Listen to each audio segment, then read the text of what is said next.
Student, welcome back to my channel Samrat academy. Student, जितने बच्चे class 10th में 2027 board का पेपर देने वाले उनके वीडियो बहुत ही ज्यादा इंपॉर्टेंट है। मेरे प्यार, तो आज मैं आप लोगों को हिंदी का एक मॉडल पेपर बताने वाला हूं और ये मॉडल पेपर बहुत ही ज्यादा इंपॉर्टेंट है। मेरे प्यार, इस मॉडल पेपर में जितने भी प्रश्न लिए गए ना, सारे के सारे प्रश्न जो है वेरी वेरी मोस्ट इंपॉर्टेंट है। बच्चे हिंदी का पेपर देने वाले हैं ना, तो समझिए कि उनका अगर सपना है 2027 बोर्ड एग्जाम में 95% लाने का, तो ये बिल्कुल उनके लिए वीडियो बहुत ही ज्यादा हेल्पफुल होने वाली है। इस मॉडल पेपर को मैंने खुद बनाया है और इस मॉडल पेपर में जो प्रश्न रखा हूं ना, समझ लीजिए कि सारे के सारे मोस्ट इंपोर्टेंट है जो आपको 2027 बोर्ड एग्जाम में देखने को मिलेगा। यह पेपर हमने बनाया है 70 नंबर का। इस पेपर को हल करने के लिए आपके पास समय रहेंगे 3 घंटे 15 मिनट। कोड हमने रखा है 801 एफसी कोड है। ठीक है, सबसे पहला जो काम करना है वो अनुक्रमांक और नाम यहां पे लिख लेना मेरे प्यार बच्चों। और इसका निर्देश आप लोगों को पढ़ना बहुत ही ज्यादा कंपलसरी है। निर्देश एक बार जरूर से जरूर आप लोगों को पढ़ना है। तो मैं यहीं पे निर्देश पढ़ के आप लोगों को डिटेल में समझा दूंगा। आपको बोर्ड एग्जाम में निर्देश पढ़ने की कोई जरूरत नहीं पड़ेगी। ठीक है, क्योंकि ये मॉडल पेपर उसी पर्पस के लिए मैं बनाया हूं कि आपकी बोर्ड एग्जाम की तैयारी बेहतर हो सके। अब देखिए, यहां पे पहला निर्देश बोला है कि प्रारंभ के 15 मिनट पर छात्रियों को प्रश्न पत्र पढ़ने के लिए निर्धारित है। मतलब शुरू के 15 मिनट आपको टाइम मिलेगा इस पेपर को पढ़ने के लिए और 3 घंटे में इस पेपर को सॉल्व करना है। मेरे प्यारों, तो याद रखना कि ये बहुत ही ज्यादा इंपॉर्टेंट मॉडल पेपर, इसको तैयार करके ही आपको जाना है। इसके बाद दूसरा है कि सभी प्रश्न अनिवार्य है। इसमें जितने भी प्रश्न दिए गए ना, सारे के सारे प्रश्न करना अनिवार्य है। तीसरा बोला है कि यह प्रश्न पत्र 2 खंडों में खंड अ तथा खंड ब में विभाजित है। यह पेपर 2 खंडों में बना हुआ है। एक तो आएगा सबसे पहले खंड अ, इसके बाद आएगा आप लोगों का खंड ब। इसके बाद अगला देखिए क्या बोला है कि इस प्रश्न पत्र के खंड अ में 20 बहुविकल्पीय प्रश्न है, जिसमें दिए गए 4 विकल्पों में से सही विकल्प का चयन करके ओएमआर उत्तर पत्रक पर नीले अथवा काले बॉल पॉइंट पेन से सही विकल्प वाले गोले को अच्छी तरीके से रंग कर देना है। कहने का मतलब यह है मेरे प्यार बच्चों कि खंड अ में 20 बहुविकल्पीय प्रश्न है। ठीक है, इनका उत्तर आपको कहां पे देना होगा? ओएमआर शीट पे देना होगा।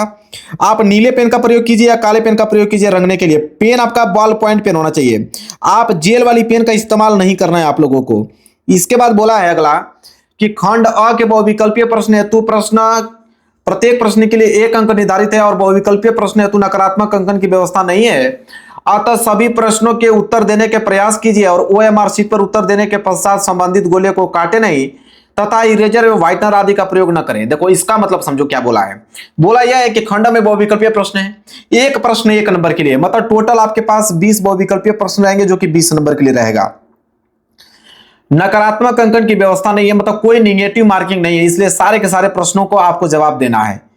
और बोला है कि एक बार जब ओएमआर शीट पे आप उत्तर रंग देते हो तो न तो उसको काटना है, न तो व्हाइटनर के प्रयोग से उसको क्या करना है, मिटाना है। इस बात को ध्यान में रखिएगा। इसके बाद प्रत्येक प्रश्न के सम्मुख उनके निर्धारित अंक दिए गए हैं। हर एक प्रश्न के आगे लिखा हुआ मिलेगा कि प्रश्न 1 नंबर का है या 2 नंबर का या 4 नंबर का या 6 नंबर का है। जितना भी नंबर का कोई भी प्रश्न होगा ना, उसके सामने लिखा हुआ मिलेगा। इसके बाद देखिए क्या है, कह रहा है कि खंड ब में वर्णनात्मक प्रश्न पूछेगा और इसके लिए कुल 50 अंक निर्धारित हैं। खंड अ में तो 20 बहुविकल्पीय प्रश्न था, खंड ब जो है 50 अंकों का है, उसमें वर्णनात्मक प्रश्न देखने को मिलेगा। इसके बाद खंड ब के प्रश्नों के उत्तर यथासंभव क्रमानुसार लिखने का प्रयास कीजिए और जो प्रश्न नहीं आता उस पर समय नष्ट मत कीजिए। कह रहा है कि खंड ब के सभी प्रश्नों को आप क्रम से लिखना चालू कीजिए। पहले प्रश्न पहला, इसके बाद प्रश्न दूसरा, इसके बाद प्रश्न तीसरा, ऐसे लिखने का प्रयास कीजिए। ठीक है, अगर हो सकता है तो। अगर नहीं हो पा रहा है, नहीं कोई क्वेश्चन आ रहा तो कोई दिक्कत नहीं, अपने तरीके से आप लिख सकते हो।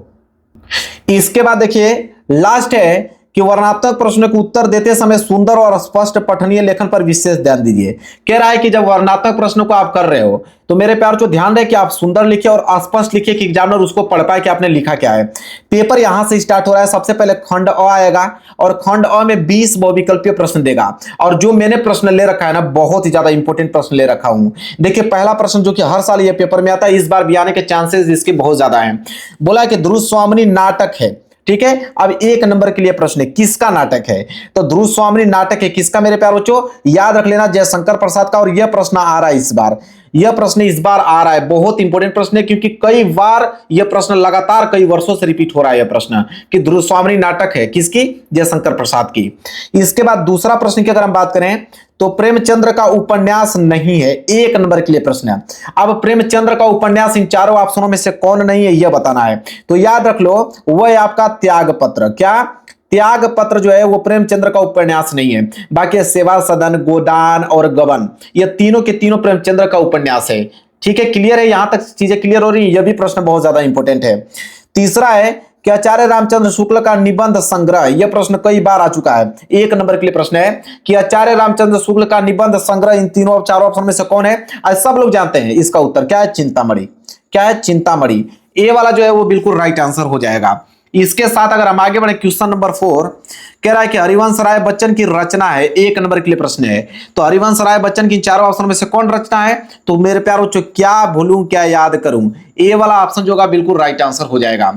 5वां देख लो क्या है, कह रहा है कि विराट की पद्मिनी, देखो बहुत प्यारा प्रश्न है कि विराट की पद्मिनी उपन्यास के लेखक है। देखो स्टार बना लो, ये प्रश्न बहुत ज्यादा इंपॉर्टेंट है। अभी 2026 बोर्ड एग्जाम में पेपर में प्रश्न आया था कि विराट की पद्मिनी उपन्यास के लेखक कौन है? याद रख लेना, भूलना मत। वृंदावन लाल वर्मा जी हैं, इनको जरूर से जरूर इस प्रश्न को याद कर लेना। बी वाला जो है राइट आंसर हो जाएगा। 6वां मेरे पास जो पद्माभरण रचना है, ठीक है, पद्माभरण रचना किनकी रचना है? ठीक है, 1 नंबर के लिए प्रश्न है, बहुत इंपॉर्टेंट प्रश्न मेरे प्यारों। तो पद्माभरण रचना है सिंपल पद्माकर जी की रचना है। और किनकी? तो पद्माभरण किसकी रचना है? पद्माकर जी की रचना है। याद कर लेना, बहुत इंपॉर्टेंट प्रश्न है। इसके बाद 7वां प्रश्न देखो क्या है कि रीतिकाल की प्रवृत्ति नहीं है, 1 नंबर के लिए प्रश्न है। तो रीतिकाल की प्रवृत्ति कौन नहीं, यह बताना है। तो मेरे प्यारों जो विद्रोह एवं क्रांति की भावना जो है वो रीतिकाल की प्रवृत्ति नहीं है, ए वाला जो है राइट आंसर हो जाएगा।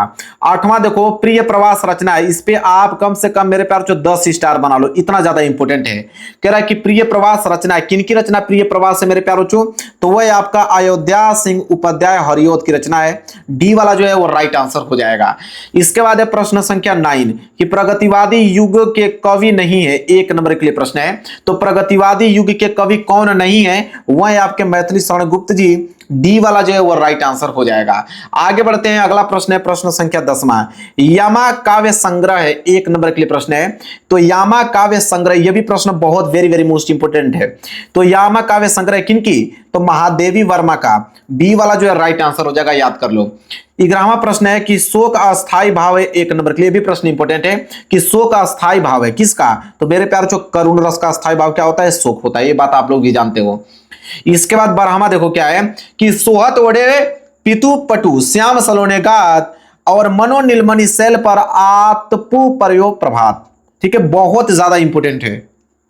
अब बोला है कि उपयुक्त पंक्ति में कौन सा अलंकार है, मतलब यह पंक्ति देता है और देने के बाद पूछता है ना कि इसमें कौन सा अलंकार है। 1 नंबर के लिए प्रश्न, यह भी प्रश्न कई वर्षों से लगातार पेपर में आ रहा है। तो मेरे प्यार याद कर लेना, उत्प्रेक्षा अलंकार, मतलब इस पंक्ति में उत्प्रेक्षा अलंकार का प्रयोग किया गया है। उत्प्रेक्षा अलंकार का यह उदाहरण है, याद कर लेना जरूर से जरूर। इसके बाद देखो 13वां प्रश्न क्या बोला है कि यह एक सममात्रिक छंद है, इसमें 4 चरण होते हैं और प्रत्येक चरण में 24 मात्राएं होती हैं और 11 और 13 मात्राओं पर यति होती है। 1 नंबर के लिए प्रश्न। लो भाई, परिभाषा ही उठाकर दे दिया, परिभाषा ही उठाकर दे दिया रोला का, ये रोला का परिभाषा है। अब परिभाषा ही उठाकर पूछ रहा है कि ये किसका परिभाषा है। तो याद रख लो, इस प्रकार के प्रश्न आ रहे हैं आजकल। तो मेरे प्यार जो बहुत ज्यादा इंपॉर्टेंट है, आजकल परिभाषा देकर पूछ रहा है कि किसकी परिभाषा है। ठीक है, तो रोला की परिभाषा याद रख लेना। इसके बाद देखो कह रहा है कि अनु उपसर्ग प्रयुक्त नहीं है, 1 नंबर के लिए प्रश्न है। अब मेरे प्यार जो ध्यान से सुनो, इसको तोड़ोगे ना तो ये हो जाएगा अनुदंड शासन, शासन का अर्थ होता है, तो इसमें तो भाई उपसर्ग है। इसको तोड़ोगे मेरे प्यार तो अनुदंड प्रयोग। अब प्रयोग क्या होता है? प्रयोग का तो कोई अर्थ नहीं होता है, इसलिए इसमें जो है अनु उपसर्ग का प्रयोग नहीं किया गया है। इसको तोड़ोगे तो अनुधनवाद, वाद का अर्थ होता है, अनुधन कुल, ठीक है, कुल का भी अर्थ होता है, ठीक है, लेकिन प्रयोग का अर्थ नहीं होता है, इसलिए बी वाला जो है राइट आंसर हो जाएगा। ठीक है, 14वां का बी। आगे देखो क्या है 15वां कि त्रिभुवन में समास है, यह भी प्रश्न में 10 स्टार बना लो, यह भी प्रश्न बहुत ज्यादा इंपॉर्टेंट है। पूछता है कि त्रिभुवन में कौन सा समास का प्रयोग किया गया है, मतलब कौन सा समास है? द्विगु समास। इसमें द्विगु समास याद कर लेना, बहुत ज्यादा इंपॉर्टेंट है। आगे बढ़ते हैं अगले प्रश्न की तरफ, प्रश्न संख्या 16 कह रहा है कि सुरसरी देवपगा किसके परवाची शब्द हैं? 1 नंबर के लिए प्रश्न। सुरसरी देवपगा किसके परवाची शब्द हैं, यह बताना है मेरे प्यारों। तो यह है आपके गंगा के। सुरसरी देवपगा किसके परवाची शब्द हैं? गंगा के हैं। चलिए आगे बढ़ते हैं, यहां 17वां प्रश्न देखो, युष्मद सर्वनाम का तृतीय विभक्ति एक वचन का रूप होगा। इस पे 10 स्टार बना लो, इसको याद कर लेना, देख लेना, 100% ये पेपर में आएगा आपके। ये वाला प्रश्न है कि युष्मद शब्द का अगर हम तृतीय विभक्ति एक वचन का रूप देखेंगे तो क्या होगा? 1 नंबर के लिए प्रश्न है, तो ये हो जाएगा त्वया। मैं कह रहा हूं ना 100% आएगा, इसको नोट कर लो, ठीक है, जरूर से जरूर आएगा। 18वां है कि रचना के आधार पर वाक्य का प्रकार नहीं है। 1 नंबर के लिए प्रश्न है कि रचना के आधार पर वाक्य का प्रकार नहीं है। तो मेरे पास तो देखो सरल वाक्य, संयुक्त वाक्य, मिश्रित वाक्य, प्रश्नवाचक वाक्य नहीं। तो यहां पे सी वाला जो है राइट आंसर हो जाएगा। रचना के आधार पर यह वाक्य का प्रकार नहीं होता है प्रश्नवाचक वाक्य, ठीक है, याद रख लेना। 19वां प्रश्न है कि मोहन विद्यालय जाता है। इस वाक्य में आपको वाच्य बताना है कि इस वाक्य में आपका कौन सा वाच्य है, ठीक है, क्या है, मोहन विद्यालय जाता है। तो इसमें जो है ना मेरे पास जो कृतवाच्य है, मतलब ए वाला जो है बिल्कुल राइट आंसर हो जाएगा। चलो देखते हैं प्रश्न संख्या 20वां। कह रहा कि आह उपवन में सुंदर फूल खिले हैं। इस वाक्य में रेखांकित पद का परिचय है, मतलब आह के नीचे अंडरलाइन किया गया है। तो ये क्या है, सबको मालूम है कि विस्मयादि बोधक शब्द है। मेरे प्यारों जो यहाँ पे ए वाला जो होगा बिल्कुल राइट आंसर हो जाएगा। एक बता देता हूं कि जिसके आगे एक्सक्लेमेशन का चिन्ह जुड़ गया, ये वाला जिसके आगे एक्सक्लेमेशन का चिन्ह जुड़ गया, ये विस्मयादि बोधक को ही दर्शाता, इतना बात याद रख लेना। तो यहाँ 20 बहुविकल्पीय प्रश्न हमने बता दिया। यहां से स्टार्ट हो रहा है आप लोगों का खंड ब, और खंड ब में रहेंगे वर्णात्मक प्रश्न, खंड ब में रहेंगे वर्णात्मक प्रश्न। चलो देखो यहां आ गया question number first. Question number first क्या है, बोला है कि निम्नलिखित में से किसी एक गद्यांश पर आधारित दिए गए प्रश्न के उत्तर दीजिए। गद्यांश आ गया। गद्यांश कितने नंबर के लिए आता है, 6 नंबर के लिए आता है। 3 प्रश्न होते हैं, 2-2 नंबर के हिसाब से 6 नंबर मिलता है। 2 गद्यांश दिया रहता है। देखो एक क वाला दिया है, कह रहा है कि क वाला अगर नहीं कर पाते हो एग्जाम में तो अथवा करके दिया है यहाँ पे ख वाला। दोनों में से कोई एक ही करना है, लेकिन मेरे प्यार जो ये मॉडल पेपर है और दोनों ही इंपॉर्टेंट है, इसलिए दोनों याद करके आप जाना, ठीक है। दोनों में से कोई एक देखने को मिल सकता है, दोनों ही इंपॉर्टेंट में ले रखा हूं क्योंकि मॉडल पेपर है। एग्जाम में आपको दोनों में से कोई एक ही करना होता है। अब बोला यहाँ पे पहला कि कुसंग का जोर सबसे भयानक होता है। इस पे कितना स्टार, 50 स्टार बना लो। अब मैं लिख भी देता हूं कि 2027 में आने वाला है।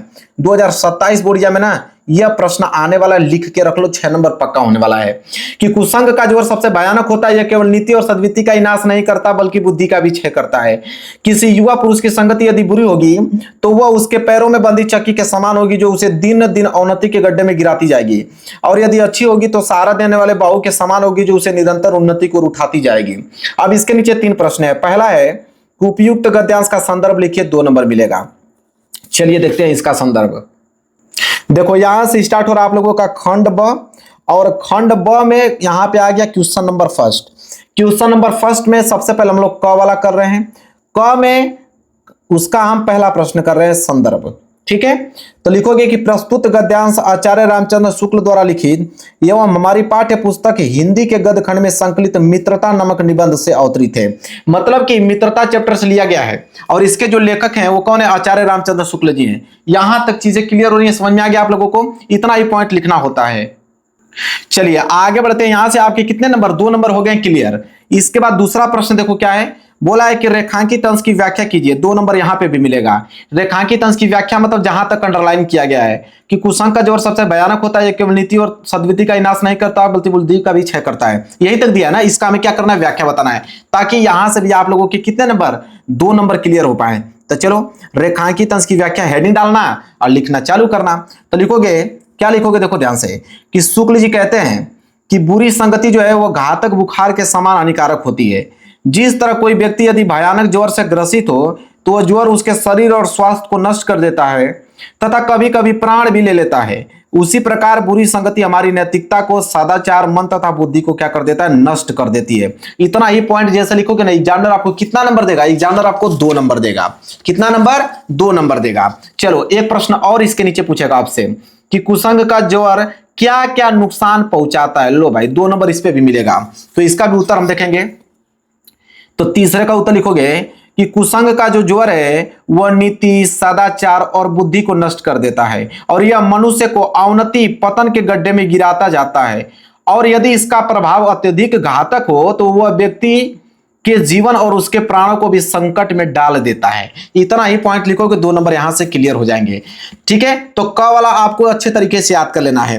क वाला नहीं कर पाओगे एग्जाम में तो अथवा करके ख वाला आता है, इसको भी कर लेना, लेकिन बहुत ज्यादा ये भी इंपॉर्टेंट है कि ईर्ष्या से बचने का उपाय मानसिक अनुशासन है।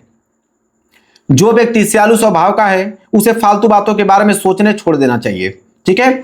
और उसे यह भी पता लगाना चाहिए कि जिस अभाव के कारण वह ईर्ष्यालु बन गया है उसकी पूर्ति का रचनात्मक तरीका क्या है।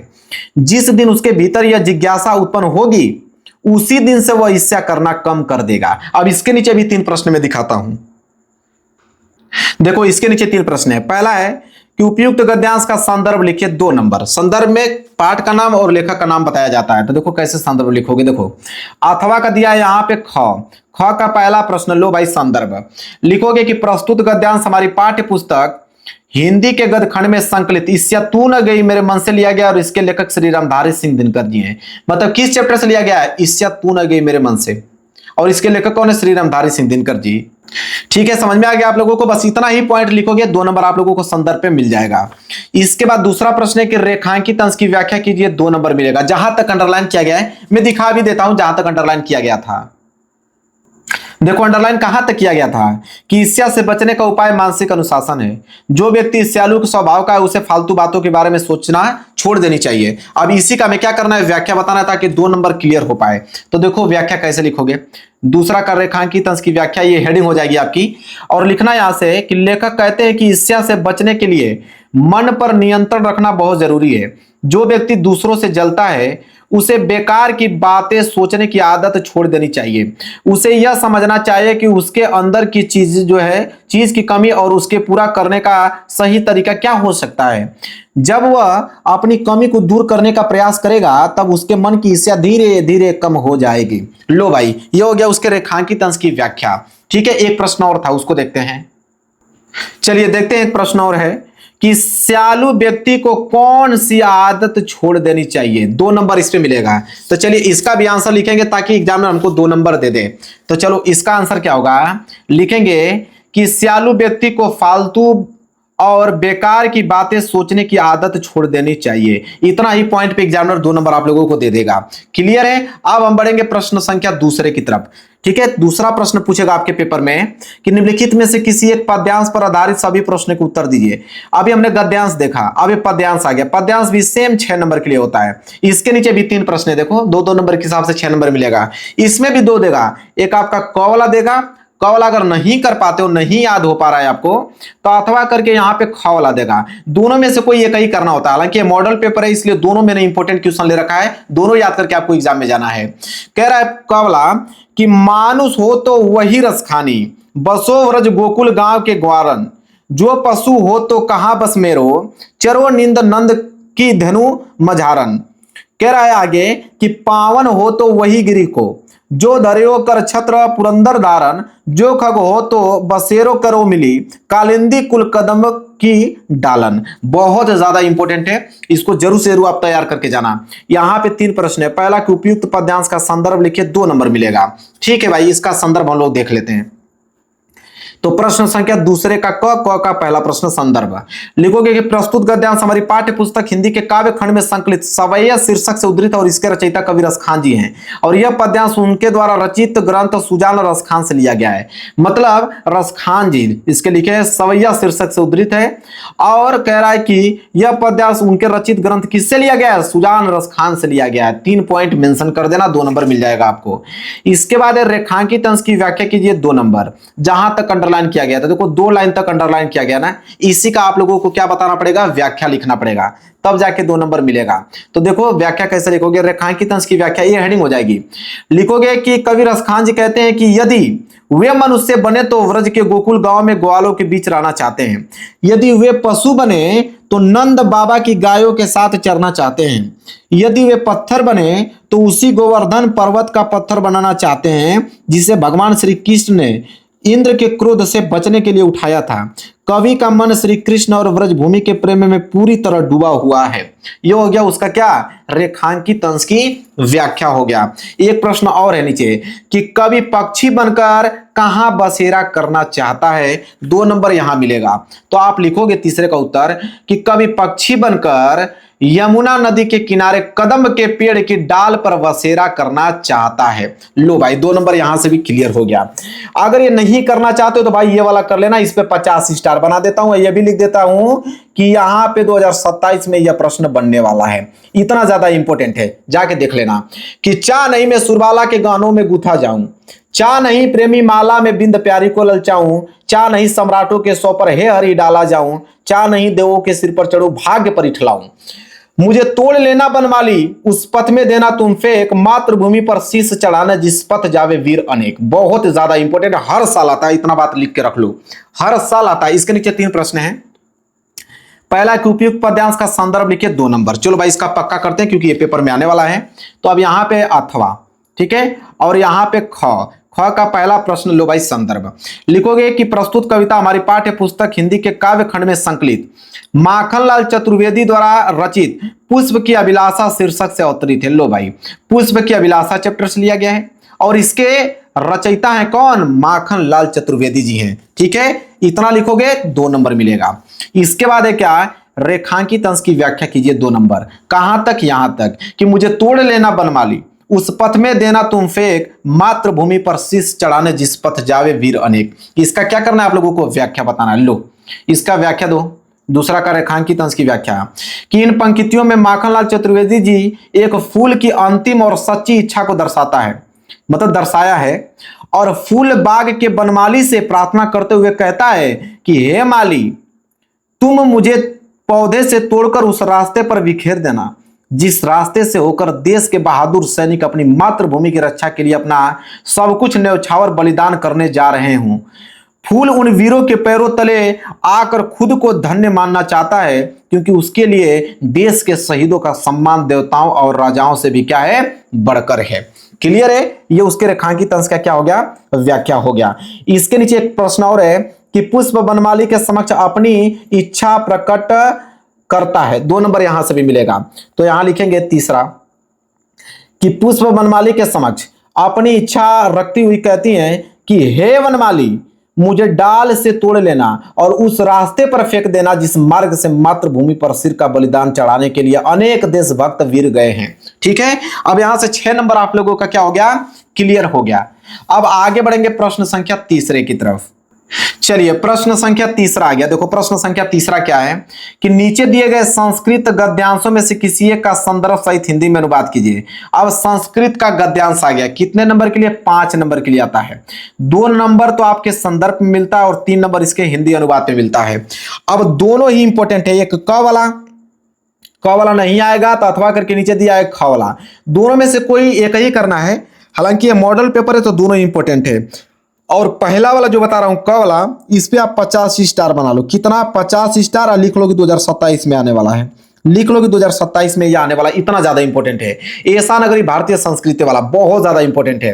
ठीक है, यहां से स्टार्ट है और यहां पे खत्म है। 2 ही चीज तो बताना है, संदर्भ और हिंदी में अनुवाद बताना है। तो चलो पहले संदर्भ देख लेते हैं। तो तीसरे का क का संदर्भ और यहाँ पे हिंदी अनुवाद। संदर्भ पे 2 नंबर, हिंदी अनुवाद पे 3 नंबर। लो भाई 5 नंबर क्लियर हो गया आप लोगों का।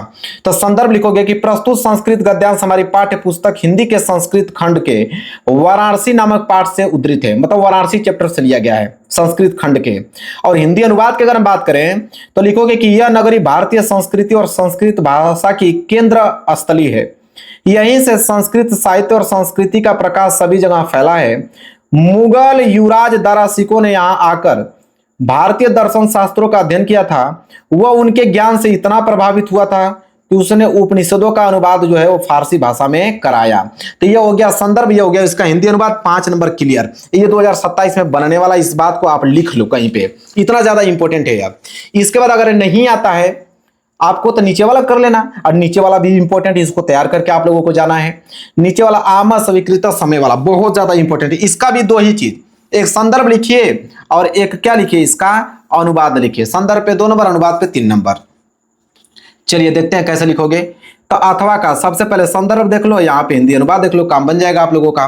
संदर्भ लिखोगे कि प्रस्तुत गद्यांश हमारी पाठ्य पुस्तक हिंदी के संस्कृत खंड में संकलित प्रभुत्व ग्रामीण पाठ से लिया गया है। मतलब किस चैप्टर से लिया गया है? प्रभुत्व ग्रामीण चैप्टर से लिया गया है। हिंदी अनुवाद की अगर हम बात करें तो इसका हिंदी अनुवाद होगा कि हाँ, समय स्वीकार किया गया है। ऐसा कहने पर वह नागरिक उस ग्रामीण से बोला, पहले आप ही पूछिए। तब नागरिक ने फिर उस ग्रामीण से कहा कि तुम ही पहले पूछो। यह सुनकर ग्रामीण ने कहा, उचित है, मैं ही पहले पूछता हूं। यह हो गया उसका क्या? हिंदी अनुवाद हो गया।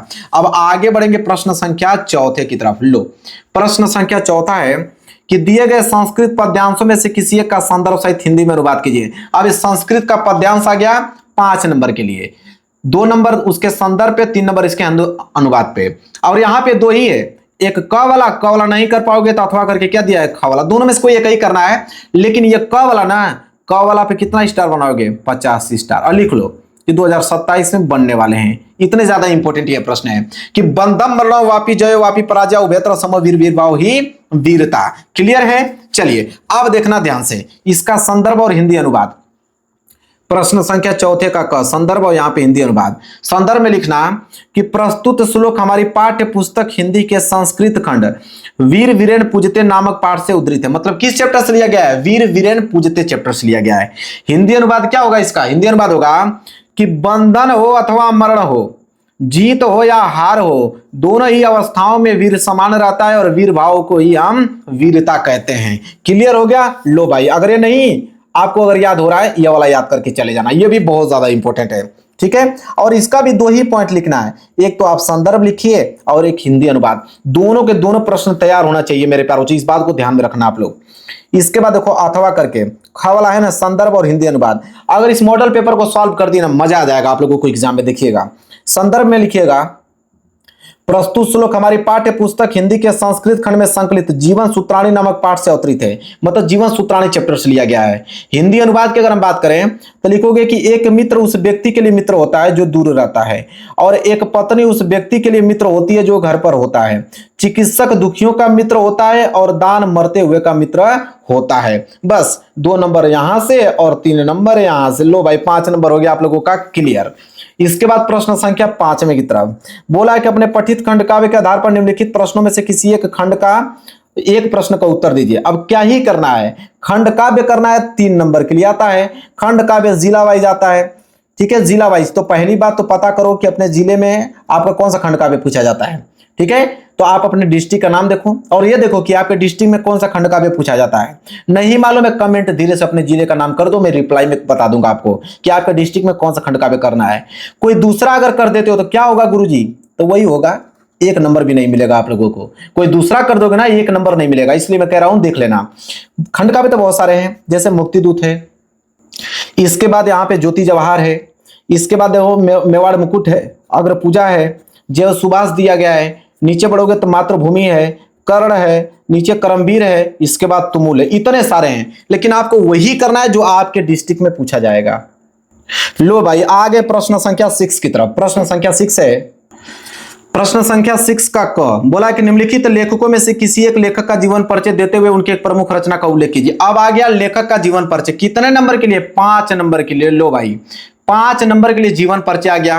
3 नंबर तो जीवन परिचय पे मिलता है और 2 नंबर रचना पे मिलता है। तो रचनाएं लिखना मत भूलना, क्योंकि रचनाएं पे 2 नंबर मिलता है। और अधिकतम शब्द सीमा 80 शब्द में होना चाहिए। ठीक है, यहां मैं 4 लोगों को बताता हूं, याद कर लेना। आचार्य रामचंद्र शुक्ल जी, डॉक्टर राजेंद्र प्रसाद, रामधारी सिंह दिनकर और जयप्रकाश भारती। ये 4 लोग के बहुत ही ज्यादा इंपॉर्टेंट है। इसमें से किसी एक का मैं बता देता हूं। आचार्य रामचंद्र शुक्ल जी का बता देता हूं। देखो आचार्य रामचंद्र शुक्ल जी का हर साल आता है, इस बार भी आएगा। आचार्य रामचंद्र शुक्ल का जीवन परिचय। जीवन परिचय लिखने के बाद यहाँ पे लिखोगे कैसे कि आचार्य रामचंद्र शुक्ल का जो जन्म हुआ था सन 1884 ईस्वी को उत्तर प्रदेश के बस्ती जिले के अगोना ग्राम में हुआ था। उनके पिता का नाम था चंद्रबली शुक्ल। इनकी माता अत्यंत विदुषी और धार्मिक महिला थी। इनकी प्रारंभिक शिक्षा राट के नामक तहसील में हुई थी और यह मिशन स्कूल में 10वीं की परीक्षा पास किए। गणित में कमजोर होने के कारण आगे नहीं पढ़ पाए। बाद में इन्होंने मिर्जापुर के न्यायालय में नौकरी आरंभ कर दी और कुछ वर्षों बाद यह नौकरी छोड़कर मिशन स्कूल में चित्रकला के, देखो चित्रकला के अध्यापक बन गए थे। लिखोगे आगे, चित्रकला पे अध्यापक बन गए और अध्यापन कार्य करते हुए इन्होंने अनेक कहानी, कविता, निबंध एवं नाटकों की रचना की। कुछ समय तक यह काशी नागरी प्रचारणी पत्रिका का भी संपादन किया। स्वाभिमानी और गंभीर प्रकृति का हिंदी का यह दिग्गज साहित्यकार सन 1941 ईस्वी में स्वर्गवासी हो गया। ठीक है, इनकी महत्वपूर्ण रचनाएं, रचनाएं पे 2 नंबर मिलेगा। चिंतामणि, रस मीमांसा, विचार विधि इनके महत्वपूर्ण क्या है, रचनाएं हैं। लो भाई 5 नंबर क्लियर हो गया। इसके बाद ख वाला देखो कि निम्नलिखित कवियों में से किसी एक कवि का जीवन परिचय देते हुए उनके एक प्रमुख रचना का उल्लेख कीजिए। 5 नंबर के लिए आ गया। कितने नंबर के लिए? 5 नंबर के लिए। अब 3 नंबर तो आ जाएगा आप लोगों का किस पे? जीवन परिचय पे, और 2 नंबर रचनाएं पे आ जाएगा। अधिकतम शब्द सीमा 80 शब्द में होना चाहिए। सूरदास, रसखान जी, मैथिली शरण गुप्त, सुभद्रा कुमारी चौहान, चारों के चारों मोस्ट इंपोर्टेंट है। किसी एक का बता देता हूं मैं, यहाँ पे सूरदास जी का बता देता हूं, बहुत ही इंपोर्टेंट है, हर साल आता है। तो देखो सूरदास जी का जीवन परिचय कैसे लिखोगे आप? तो लिखोगे सूरदास का जीवन परिचय, यहाँ पे लिखोगे जीवन परिचय, लिखोगे कि सूरदास जी का जो जन्म हुआ था ना वो सन 1478 ईस्वी में आगरा से मथुरा जाने वाली सड़क के पास रूणकता नामक ग्राम में हुआ था। कुछ विद्वान इनका जो जन्म है वह दिल्ली के निकट सिही ग्राम को मानते हैं। सूरदास जी जन्मांध थे, इस विषय में भी अनेक मतभेद हैं। सूरदास जी की रुचि बचपन से ही भगवत भक्ति के गायन में थी। इनसे भक्ति के एक पद सुनकर पुष्टि मार्ग के संस्थापकों महाप्रभु वल्लभाचार्य ने इन्हें अपना शिष्य बना लिया। इसके साथ ही वे श्रीनाथ जी के मंदिर के कीर्तन का सारा भार संभालने लगे।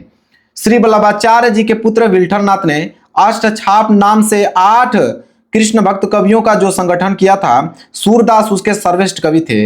वे गौ घाट पर रहकर जीवन भर श्री कृष्ण की लीलाओं का गायन करते रहे। और सूरदास जी की जो मृत्यु है सन 1583 ईस्वी में गोस्वामी विल्ठरनाथ के सामने, कहाँ पे? पारसौली नामक ग्राम में हुआ था इनका मृत्यु। रचनाएं की अगर हम बात करें, सूर सागर, सूर सरावली, साहित्य लहर इनकी महत्वपूर्ण जो है वो रचनाएं हैं। इसके बाद है प्रश्न संख्या 7वां। देखो प्रश्न संख्या 7वां क्या है कि अपनी पाठ्य पुस्तक के संस्कृत खंड के पाठ्य पुस्तक से कंठस्थ कोई एक श्लोक लिखिए जो इस प्रश्न पत्र में न आया हो। मतलब कि कोई ऐसा श्लोक लिखना है जो इस पेपर में न आया हो। 2 नंबर के लिए श्लोक पूछता है। मैं सबसे सिंपल श्लोक बता देता हूं, तुरंत याद हो जाएगा आप लोगों को। लो 7वां का श्लोक कि सर्वे भवन्तु सुखिनम, सर्वे सन्तु निरामया, सर्वे भद्राणु पश्यन्तु मा कश्चित् दुःख भाग भवेत्। 2 नंबर का श्लोक ऐसे सिंपल कोई बताएगी भी नहीं आप लोगों को, बहुत ही ज्यादा सिंपल है, याद कर लो। आगे बढ़ेंगे अगले प्रश्न की तरफ। आ गया प्रश्न संख्या 8वां। देखो प्रश्न संख्या 8वां क्या है? प्रश्न संख्या 8वां है कि आपके क्षेत्र में कुछ असामाजिक तत्व लड़कियों एवं महिलाओं पर फप्तियां कसते और चैन खींचने जैसी घटनाओं में लिप्त रहते हैं। उनकी शिकायत करते हुए पुलिस अधीक्षक को पत्र लिखिए। 4 नंबर मिलेगा। अगर ये नहीं कर पाते हो तो अथवा करके दिया है कि विद्यालय की विज्ञान प्रयोगशाला को अत्याधुनिक बनाने की आवश्यकता को समझाते हुए अपने विद्यालय के प्रधानाचार्य को पत्र लिखे। दोनों में से कोई एक ही करना, दोनों इंपॉर्टेंट है। मैं नीचे वाला आप लोगों को बता देता हूं, ऊपर वाला आप लोगों को होमवर्क दे देता हूं, याद कर लेना, बहुत इंपॉर्टेंट वो भी है। ठीक है, तो चलो नीचे वाला मैं बता देता हूं कैसे लिखोगे। तो सबसे पहली बात तो आप लिखोगे सेवा में प्रधानाचार्य महोदय, कामा लगाओगे, अपने विद्यालय का नाम लिख लीजिएगा और आपका विद्यालय का स्थान कहाँ है वो स्थान का नाम लिख लीजिएगा। इसके बाद विषय हेडिंग डालिएगा, लिखिएगा विद्यालय की विज्ञान प्रयोगशाला को अत्याधुनिक बनाने के संबंध में। फिर लिखोगे महोदय, कामा लगाओगे, फिर लिखोगे कि सविनय निवेदन है कि हमारे विद्यालय की विज्ञान प्रयोगशाला में आधुनिक उपकरणों एवं आवश्यक संसाधनों का अभाव है। विज्ञान एक प्रयोगात्मक विषय है, इसलिए विद्यार्थियों को केवल पुस्तकों से पढ़ाने के बजाय प्रयोगों के माध्यम से समझाना अधिक प्रभावी होता है। अतः आपसे निवेदन है कि विद्यालय की विज्ञान प्रयोगशाला को अत्याधुनिक बनाया जाए और प्रयोगशाला में आधुनिक उपकरण, मॉडल, माइक्रोस्कोप, रसायन तथा अन्य आवश्यक सामग्री उपलब्ध कराई जाए। साथ ही कंप्यूटर और प्रोजेक्ट जैसी सुविधाएं भी प्रदान की जाए। इससे विद्यार्थी विज्ञान के सिद्धांतों का प्रयोग करके आसानी से समझ सकेंगे और उनमें वैज्ञानिक दृष्टिकोण और जिज्ञासा का विकास होगा। अतः आशा है कि आप विद्यार्थियों के हित को ध्यान में रखते हुए विज्ञान प्रयोगशाला को अत्याधुनिक बनाने की दिशा में आवश्यक कदम उठाएंगे। अब यहाँ पे लिखोगे धन्यवाद और भौदी में एक विद्यार्थी। ठीक है, विद्यार्थी का यहाँ पे नाम मेंशन होना चाहिए, क ख ग लिख दीजिएगा।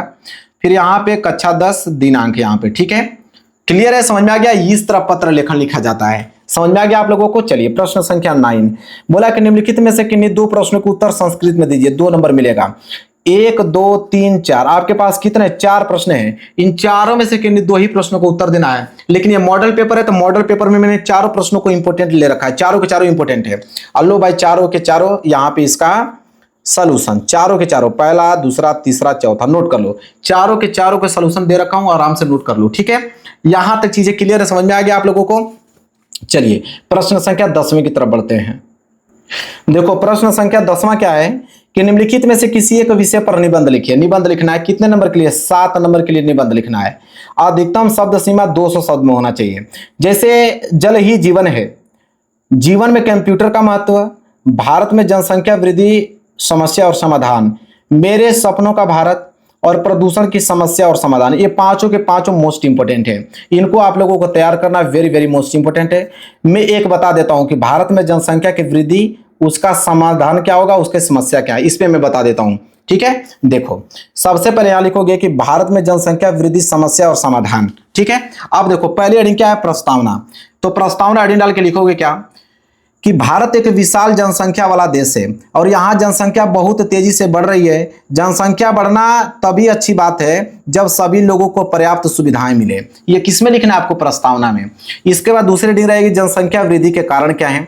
तो लिखोगे जनसंख्या बढ़ने के कई कारण हैं, अशिक्षा, कम उम्र में विवाह, परिवार नियोजन की जानकारी का अभाव और अधिक बच्चों की इच्छा प्रमुख कारण है। तीसरे हेडिंग डालोगे जनसंख्या वृद्धि से समस्याएं। लिखोगे जनसंख्या अधिक होने से गरीबी, बेरोजगारी और महंगाई बढ़ती है। लोगों को रहने के लिए घर, शिक्षा, स्वास्थ्य सुविधाएं मिलने में कठिनाई होती है। चौथा हेडिंग डालोगे खाद्य और जल की समस्याएं। लिखोगे अधिक जनसंख्या के कारण भोजन पानी की मांग बढ़ती है और कई स्थानों पर लोगों को पर्याप्त स्वच्छ पानी और भोजन नहीं मिल पाता है। छोटा छोटा पॉइंट बना के आप लोगों को लिखना ताकि एग्जामिनर को समझ में आ पाए कि आपने अपने तरीके से लिखा है। ठीक है, किताबी भाषा का प्रयोग नहीं करना है। पांचवा लिखोगे पर्यावरण पर इसका क्या प्रभाव पड़ेगा। लिखोगे जनसंख्या बढ़ने से पेड़ों की कटाई, प्रदूषण, कूड़े की समस्या बढ़ती है और इससे पर्यावरण को नुकसान पहुंचता है। जो आपके मन में चल रहा है ना वही आपको व्यक्त करना है, किताबी भाषा का प्रयोग नहीं करना है। इसके बाद है कि समस्या तथा समाधान। तो लिखोगे कि जनसंख्या वृद्धि को रोकने के लिए शिक्षा का प्रसार करना चाहिए, लोगों को परिवार नियोजन के प्रति जागरूक करना चाहिए, कम उम्र में विवाह को रोकना और छोटे परिवार के लाभ को समझाना भी आवश्यक है। और लास्ट हेडिंग उपसंहार होना चाहिए आपका। लिखोगे जनसंख्या वृद्धि भारत के लिए एक बड़ी समस्या है।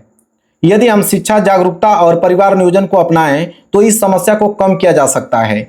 छोटा परिवार सुखी परिवार का संदेश अपनाकर देश को प्रगति के मार्ग पर आगे बढ़ाया जा सकता है। अब इससे छोटा कोई नहीं बताएगा। जो मेरे मन में था वो लिखकर इतना शॉर्टकट बता दिया हूं कि एग्जामिनर प्रभावित हो जाएगा। अब यह मॉडल पेपर हो गया समाप्त, पूरा का पूरा मॉडल पेपर हो गया मेरे प्यार समाप्त। अगर हिंदी में 95% स्कोर करना है ना तो इस तरह के मॉडल पेपर जितना मैं कराऊंगा ना सारे के सारे मॉडल पेपर कर लोगे तो सारे के सारे मोस्ट इंपोर्टेंट क्वेश्चन आप लोगों का कवर हो जाएगा। वीडियो पसंद आए तो वीडियो को जरूर से जरूर लाइक कर देना, चैनल पर नए हो तो चैनल को जरूर सब्सक्राइब कर लेना। मिलेंगे एक प्यारे से नेक्स्ट वीडियो में, तब तक के लिए धन्यवाद।